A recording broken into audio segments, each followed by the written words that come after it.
বিয়ের আগে দুইবার সেক্স করলে বিয়ের পর তার স্বামী কি বুঝতে পারে? উত্তর: আপনার এই প্রশ্নের জবাব আমরা সঠিকভাবে প্রদান করতে পারছি না, কেননা এটা আপনার জনিদারের উপর নির্ভর করবে। দুইবার সঙ্গম করার ফলে আপনার যোনিপথ যদি সরু হয়ে যায়, তাহলে আপনার স্বামী বুঝতে বাকি থাকবে না যে আপনি বিবাহের পূর্বে সঙ্গম করেছেন, কেননা কম বেশি সবাই জানে যে প্রথম সঙ্গমের স্বামী স্ত্রীর উভয়েরই কষ্ট দেয়, এবং প্রত্যেক ছেলে মেয়ে জানে যে প্রথম সঙ্গমের সতীচ্ছেদ ছেঁড়ার কারণে সামান্য রক্তপাত হয়। আবার অনেক ক্ষেত্রে পূর্বে সঙ্গম না করার কারণেও প্রথম মিলনে রক্তপাত নাও হতে পারে, কেননা খেলাধুলার কারণেও সতীচ্ছেদ ছিঁড়ে যেতে পারে। এটা আপনার স্বামী জানে, তাহলে প্রথমে সন্দেহ নাও করতে পারে, কিন্তু এটা যদি সে না জানে তাহলে আপনি প্রথমেই সন্দেহের তালিকায় চলে যাবেন। তারপর হচ্ছে কয়েকবার সঙ্গম করার ফলে যোনিপথ ফ্রি হয়ে যাওয়া।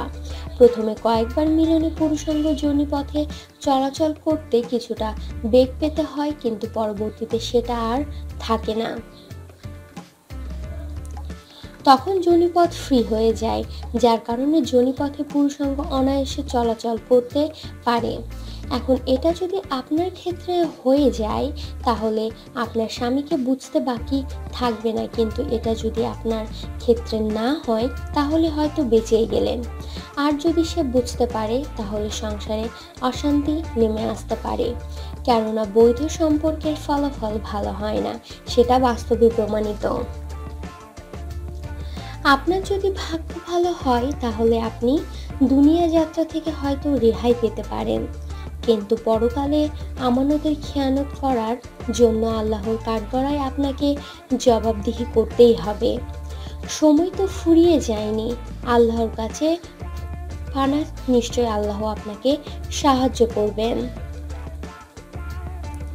আসলে আপনার ইসলাম আবির্ভাবের পূর্বে পুরুষদের কাছে যেমন ভোগের বস্তু ছিলেন, বর্তমানে ইসলামের বিধিবিধান না মানার কারণে পুরুষদের কাছে ভোগের বস্তুই রয়ে গেছেন।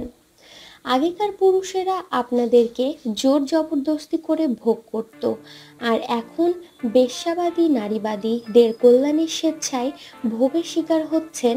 আপনি যদি ইসলামের পর্দা বিধান মেনে চলতেন তাহলে আজ আপনাকে এরকম চিন্তিত হতে হতো না, আপনাকে হারাতে হতো না আপনার সতীত্ব।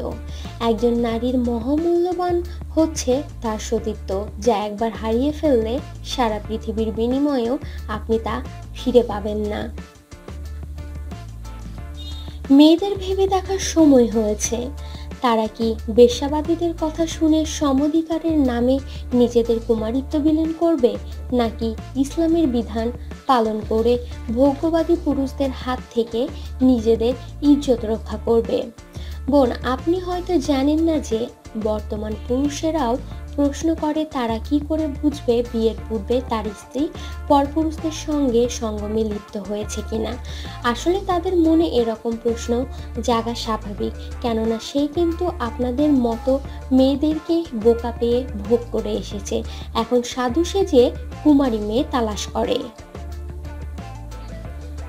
এই সমস্ত পুরুষদের কথা কি বলবো, এদের কাছে না আছে বোনদের সম্মান, আর না আছে মায়েদের সম্মান, এমনকি না আছে স্ত্রীদের সম্মান।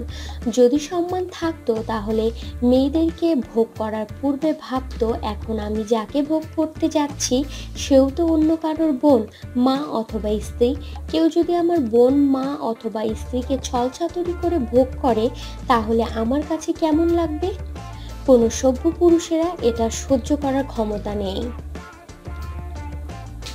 কিন্তু বোধ শক্তির অভাবে এই সমস্ত লম্পট পুরুষদের সহ্য করার ক্ষমতা আছে।